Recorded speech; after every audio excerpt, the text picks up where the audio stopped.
పాపం అనేది మనిషికి తెలిసే చేస్తాడు అని పౌలు గారు డిక్లేర్ చేశారు 3వ అధ్యాయంలో. పాపం అనేది మనిషి తెలియకుండా చేయడు, ఇంటెన్షనల్గానే చేస్తాడు. మీరు అబ్జర్వ్ చేయండి, మనం ఏ తప్పు చేయాలన్నా టైం చూసుకుంటాం. ముందే ప్లానింగ్స్ ఉంటాయి మైండ్లో.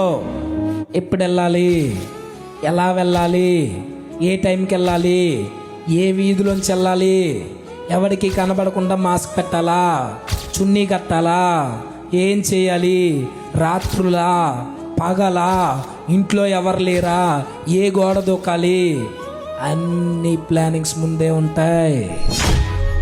తప్పు చేయక ముందే మనం అనుకుంటాం ఈరోజు ఏం చూడాలి, నిన్న వేరేది చూసాను ఇప్పుడు కొత్తది కావాలి. ముందే ప్లానింగ్స్. ఏ షాపుకు పోదాం, ఎవరికి కనబడకుండా ఏ తుప్పుల్లోకి పోదాం, ముందే ప్లానింగ్స్. కావాలనే మనిషి చెడిపోతాడు.